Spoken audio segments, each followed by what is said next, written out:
I don't know why it isn't obvious by now. There can only be two types of relationships. Either one, she's obsessed with you but you have little interest in her, or you're head over heels for her while she barely thinks about you. For as long as this type of advice has been floating around, I'm so confused on most guys still just don't get it.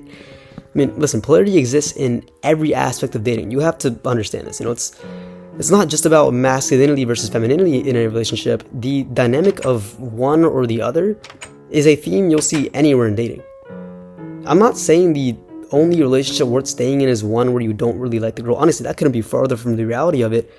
I'm just saying that any relationship where you're the one chasing or obsessing is bound to fail. I mean, come on, you know that's something new.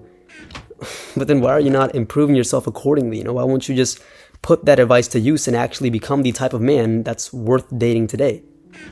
I guess I should explain the one or the other thing a bit more.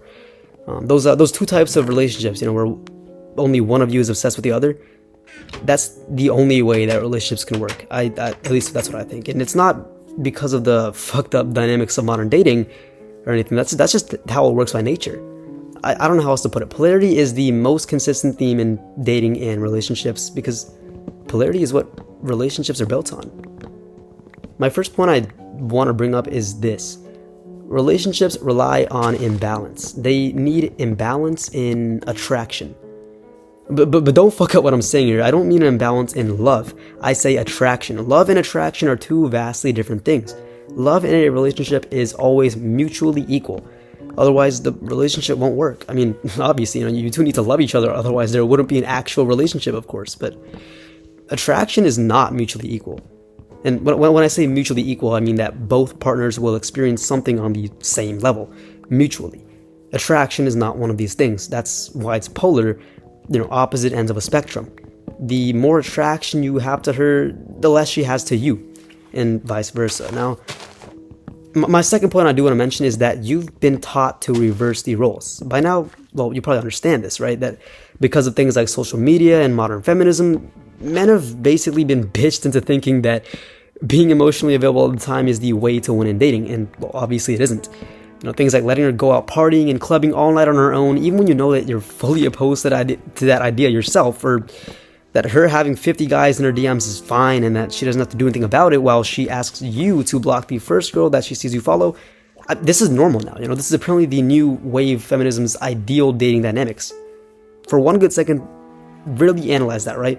All of these things, what do they end up leading to? It leads to her cheating at some point or another. These new relationship ideals that are forced onto young men, they're placed purely so that these modern women can maximize polygamy and fun while you stay committed to her. Think about it, bro. Why does this exist? Why is dating even like this today? Honestly, I think it's all some kind of fucking test. In a weird way, this new world dating market is kind of testing you, right? It's just testing your masculinity. If you accept these ideals, then so be it. Maybe this channel isn't for you and this advice isn't going to do you much good anyways, but I'm assuming the vast majority of you guys fucking hate that dating is like this today. These new ideals that favor the woman's promiscuity are only this way because modern men are just so feminine. It's so backwards. The polarity has been completely switched. All this bullshit modern advice and lies that have been fed to you, it's actually almost perfectly fine. You can almost follow that down to the T. All you have to do with it is just completely reverse exactly what it's telling you, then it's valid. I think honestly that's how men can start visualizing polarity and using it to their advantage again. My third and final point, I guess, then is that this is the only way that it works. As long as you are a masculine man, you're not going to find any other type of relationship that works other than where she is obsessed with you and you are indifferent to her. And why? Because it shows that you're aligned with yourself, that you're not worried about her and her only. Because that shows that you can't lead, that you're not really that much of a man. I mean, does she really want to be a part of your life if she is the only highlight of it? Sounds pretty boring to me, bro. I mean, I wouldn't blame her if she left because of that, because it's just not attractive.